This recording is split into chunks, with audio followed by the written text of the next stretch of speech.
say this all the time. I'm going to say it again. Let's get right into it. Chef Curry. His numbers are insane. 31 points a game, 5-5, 42% from three. Like, the dude is just like a sharpshooter if we ever seen one. 91% from the free throw. Like, yeah, this dude is just on another level this year, especially the last month. He's just taking over. Well, what I find funny is, so I kind of expected it last year, but this year it's like they know Steph Curry's the offense. They know he's going to shoot threes off dribble. They know he's going to shoot threes off screens. They know he's going to take deep threes. Like, they pretty much almost, to an extent, know what he's going to do, and they still can't stop it. Dude, they're picking him up defensively at, like, the half-court line. Like, you literally have to pick him up, like, right away. You can't give him, like, any space, and he's still, like, yeah, like, doing his Steph Curry thing with no one else. Like, I can just imagine what this guy's going to be like next year when he gets Clay back. Like, this dude's insane. And if they somehow get the Minnesota pick, they're going to be better next year.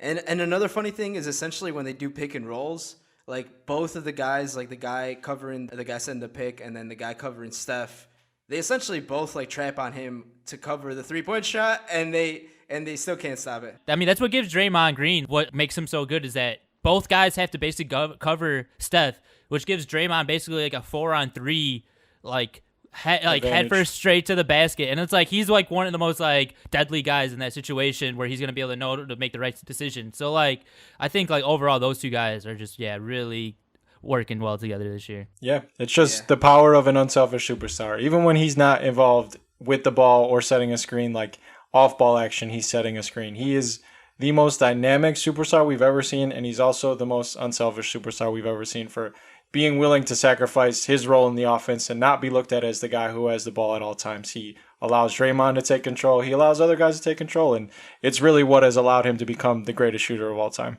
I mentioned this to Joe before, but he plays like a role player more than any other superstar, where most superstars are very on ball. Let me shoot off the dribble. Where like Steph is like, you want the ball? Cool. Like, I'll just run all day off of screens and run around and set picks, and like I'll do the stuff I need to do, and then when I get the shot, like I'll hit it. Or I could like just take all this gravity and let you do your thing. Like you said, like he just plays so well without the ball. Like, we've never really seen another superstar play this way. Like, well, it's like honestly just watching games when he's running around screens off ball, he's like just as dangerous as when he's dribbling through traffic trying to find his spot.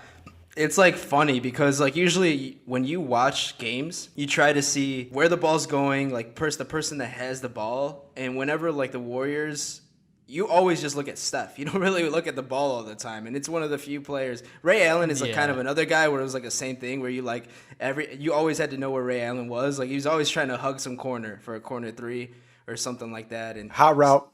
Yeah, hot route. That's just these type of guys, man. You can't leave them open, and they're always going to find a way to get open. So they're just very fun to watch. There's no stats to account for that because like that just literally like I said, the gravity that forces for people to account for just leaves everyone else just better looks. So that's why like it just makes the team better. So like I said, when they get some actual players next year, it's gonna be a lot more fun.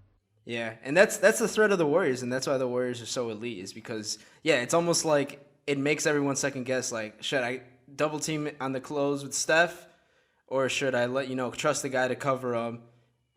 And you got to pick your poison. And I mean, the thing about poison is it's hard to win with that. It's a silent weapon, silent but deadly.